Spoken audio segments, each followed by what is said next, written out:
You were the Major General, the face of the change in power, basically, back last November when Robert Mugabe was taken out of power and a new government installed. What has the new government done since then to improve the lot of Zimbabwe? Thank you, Vaughn. The whole tremendous change and progress which has taken place since the 24th of November last year when President Emmerson Mnangagwa took office has seen a tremendous change beyond recognition.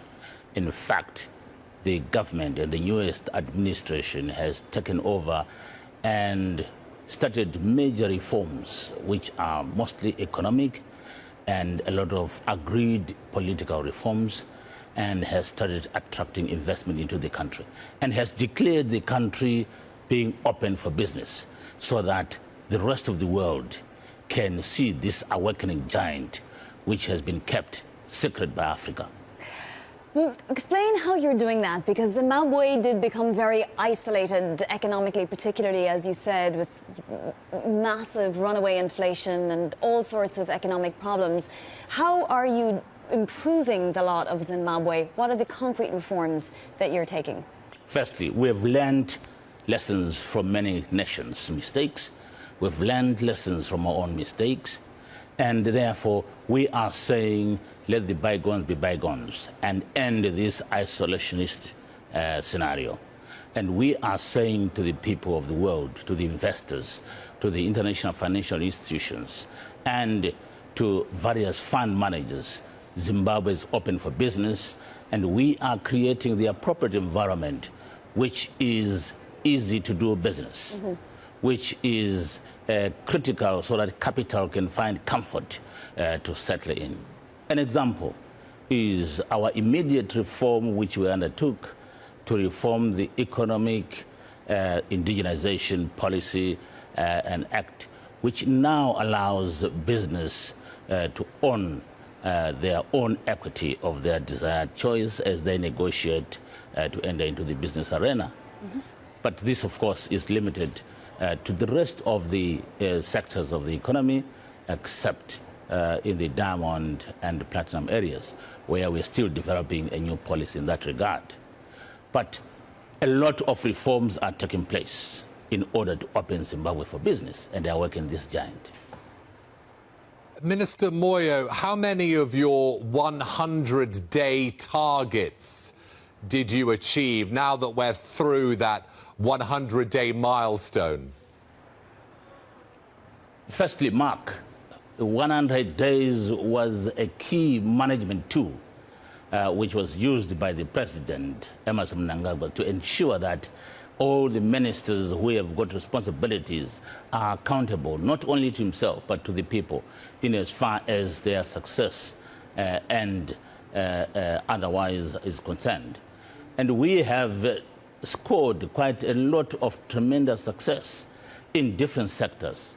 Firstly, in the reforms which are agreed, political reforms which are agreed, which are already in Parliament at the moment.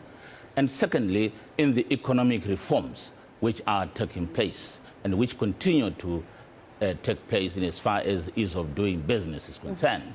And we are saying, as we continue to embark on the path of ease of doing business, we believe that we are going to be open Zimbabwe for business. Yes. Minister Moyo, Zimbabwe will hold elections later this year. Are you confident they'll be free, they'll be fair? In fact, that has been the mantra of the President, Comrade Emmerson Mnangagwa, since he took office.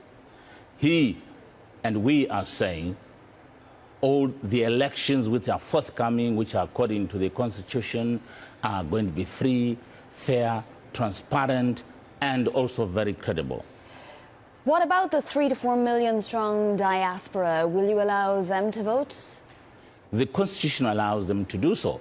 But for now, we are still working on the logistics. You know, we are still incapacitated to make sure that all Zimbabweans in all the capitals in the world are able to vote. Some members of Jonathan Moyo's cabinet fled after last November. Are they welcome to come back? We have not chased anyone out of Zimbabwe. If you have got anything to account for, then you have got to come back and account to the people of Zimbabwe.